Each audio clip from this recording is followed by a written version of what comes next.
అందరికీ నమస్కారం. ఎందుకు శివాజీ అలా మాట్లాడాడు? ఏందబ్బా! ఏం సినిమా అంటే నేను చాలామందిని మన వాళ్ళని కూడా కనుక్కుంటే, "అన్నా సినిమా లేదు, పాడు లేదన్నా. వాడి సినిమా ఎప్పుడొచ్చిందో, ఎప్పుడు పోయిందో కూడా ఎవడికి తెలీదన్నా. ఎవ్వరూ ట్రోల్ చేయలేదు మనోళ్ళు."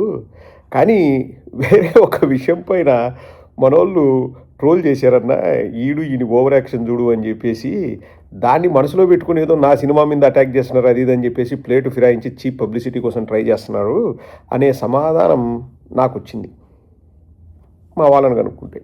సో మన వాడిపైన ఎందుకు అంటే వైఎస్ఆర్ కాంగ్రెస్ పార్టీ వాళ్ళు విరగబడి నవ్వుతున్నారంటే ఒక మాట చెప్తారు చూడండి. అంటే ఇంకా ఒకటి చదువు సంధ్య లేకపోవడం, 2 ప్రపంచ జ్ఞానం లేకపోవడం, 3 ఇంకా గజ్జితో మా వాళ్ళు ఏం చేసినా కరెక్ట్ అనడం, 4 అవి అసాధ్యమని తెలిసి కూడా, అవి ఇప్పట్లో జరిగే వీలు లేదని తెలిసి కూడా ఏందో నోటికొచ్చిన సొట్టకూతలన్నీ సొల్లు కబుర్లన్నీ చెప్పడం, ఇట్లా చెప్పడం వల్లనే ట్రోల్కు గురవుతాం.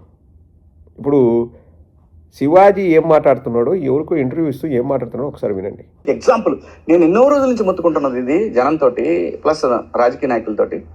బాస్ ఇవాళ దుబాయ్ మళ్ళీ ప్రపంచాన్ని ఒకసారి ఆలోచించుకోమని చెప్తుంది. ఏమని? ఒక చిన్న యుద్ధం వస్తే దుబాయ్ అల్లాడిపోతుంది. దుబాయ్ అల్లాడిపోతుంది. దుబాయ్కి ఆల్టర్నేట్ అయ్యే పరిస్థితి ఈ దేశంలో ఉన్న ఒకే ఒక సిటీ అమరావతి.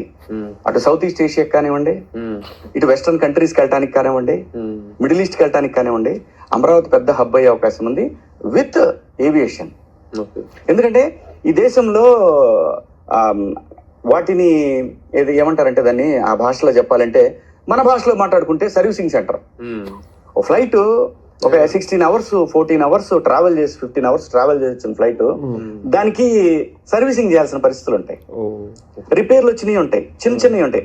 వీటన్నిటి కూడా సెంటర్ ఏర్పాటు చేయాలనేది ఇప్పుడు చెప్పలేదు ఆయన, అప్పుడెప్పుడు 2014లో చెప్పినటువంటి అంశాన్ని నేను గుర్తు చేస్తున్నా. ఇప్పుడు ఇట్లంతా మాట్లాడతారు, ఇంకా ట్రోల్ చేస్తారు.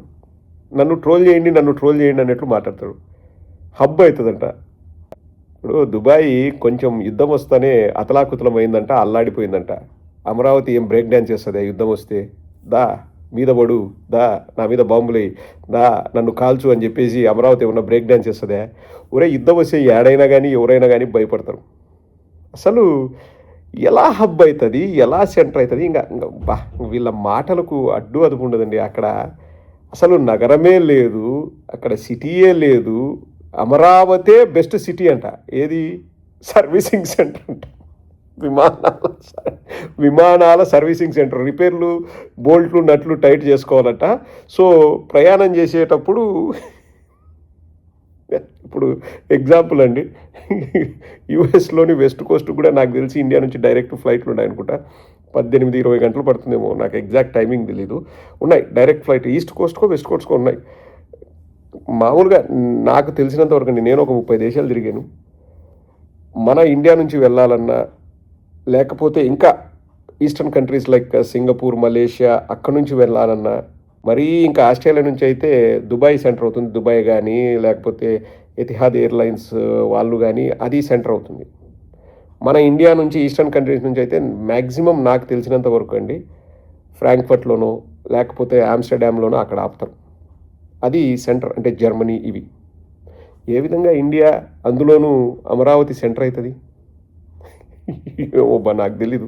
అంటే ఇప్పుడు వీళ్ళ కోసం అన్ని ఫ్లైట్లు కూడా నట్లు, బోల్ట్లు టైట్ చేసుకోవడానికి, సర్వీసులు చేయించుకోవడానికి, క్లీన్ చేయించుకోవడానికి, పెయింట్ వేయించుకోవడానికి అమరావతికి వస్తాయా? అది చంద్రబాబు నాయుడు 2014లో చెప్పినట్ట. సరే 14లో చెప్పినాడు, ఇంతవరకు ఏమైంది? అసలు దుబాయ్ అనేది ఒక పెద్ద నగరమైన యునైటెడ్ అరబ్ ఎమిరేట్స్లో అది ఒక పెద్ద సిటీ. అక్కడ ఇంకా రాజులు వాళ్ళు ఉన్నారు. దుబాయ్ షేక్ వాళ్ళు పరిపాలిస్తారు.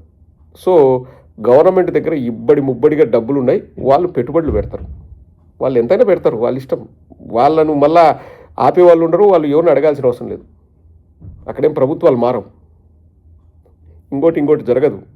ఇప్పుడు చంద్రబాబు నాయుడు శాశ్వతం కాదు, అక్కడ దుబాయ్ షేక్ శాశ్వతం. చంద్రబాబు నాయుడు ఇంకొకుంటే 2-3 ఏళ్ళు ఉంటాడు, మళ్ళీ వెళ్ళిపోతాడు. చంద్రబాబు నాయుడు 2014లో కలగడ్డాడంట. అంటే ఇప్పుడు వీళ్ళకు socio economic situations, geographical knowledge ఇవన్నీ ఏడిస్తే ఇట్లా మాట్లాడరండి. 10వ తరగతి ఏదో ఫెయిలు ఎవడు ఈ శివాజీ అనేవాడు.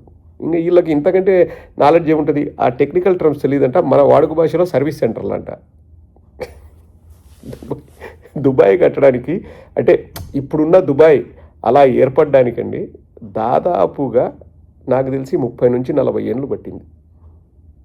ఆల్రెడీ అప్పుడు దుబాయ్ అనే సిటీ ఉండింది. దాన్ని మోడర్నైజ్ చేయడానికి ఇప్పుడు ఏవైతే మాల్స్ కానీ లేకపోతే ఈ water parks and so many other attractions and also airports ఇవన్నీ డెవలప్ చేయడానికి 30 నుంచి 40 ఏళ్ళు పట్టింది. వాళ్ళ దగ్గర కావాల్సినంత డబ్బు ఉంది. మనకు ఆంధ్రప్రదేశ్కు కేంద్రం బడ్జెట్లో ఎంత ఇచ్చిందండి? 2,600 కోట్ల 1,500 కోట్లు. మొలిసే మొక్కలు పీకడానికి 500-600 కోట్లు సంవత్సరానికి అవుతుంది.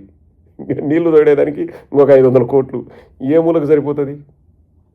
విశ్వనగరం అది ఇది ఇవన్నీ కూడా రియల్ ఎస్టేట్ దందాల కోసం తప్ప ఎందుకు పనికిరాదండి. అక్కడ ఉన్న రైతులను కూడా ఘోరంగా మోసం చేశాడు చంద్రబాబు నాయుడు. సర్వీస్ సెంటర్లు పెడతారట, హబ్ అవుతుందంట, తర్వాత గబ్బు అవుతుందంట. ఇట్లా పనికి మాలిన మాటలు మాట్లాడతారు. ఎవరైనా ట్రోల్ చేశారు అనుకోండి, నా సినిమా మీద ట్రోల్ చేశారు. నిజంగా అండి జోక్ ఏంటంటే అదేందో నేను తర్వాత వీడియో చేసిన తర్వాత ఎవరో చెప్పారు నాకు, ఏదో సినిమా అంట సాంప్రదాయని సుప్పిని శుద్ధపూసన ఏదో అని. ఇంకా అది ఫస్ట్ చూసి ఇంతకుముందు ఎప్పుడో చూసి ఒకరోజు ఏదో ఈ ప్రమోషన్ ఏదో చూసి అదేదో ఈటీవీలో సీరియల్ అనుకున్నా నేను. నాకు తెలియదు అది సినిమా అని నాకు తెలియదు. ఈటీవీలో సీరియల్ ఏమన్నా వస్తుందేమో దానికి ప్రమోషన్ చేసుకున్నారు. అదేనో సినిమా లేకపోతే అది కూడా కాదు, నాకు ఇంతవరకు తెలీదు. మళ్ళా ఆ శివాజీ సినిమానంట వేరే వాళ్ళు ఆపుతారంట, సక్సెస్ అయ్యారంట, మిక్స్డ్ రియాక్షన్స్ అంట, లేకపోతే రివ్యూలు ఏదో మ్యానిపులేషన్ చేసినారంట, పేటీఎం డబ్బులు ఇస్తారంట. నీ బతుకు కూడా ఇంకా నీకు కూడా ఇంక మేము ఇంత ప్లానింగ్ చేసుకోవాల్సి వస్తే మేము పార్టీ నడపాల్సిన అవసరం లేదు శివాజీ. నీ బతుకు కూడా మేము ఇంత ప్లానింగ్లు ఇన్ని చేయాలంటే మేము పార్టీని నడపాల్సిన అవసరం లేదు.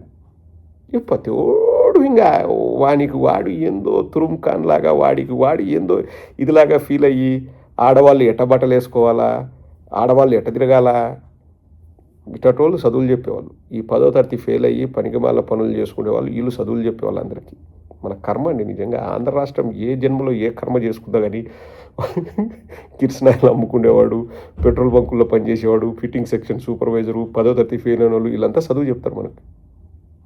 I really feel sorry for people of Andhra Pradesh.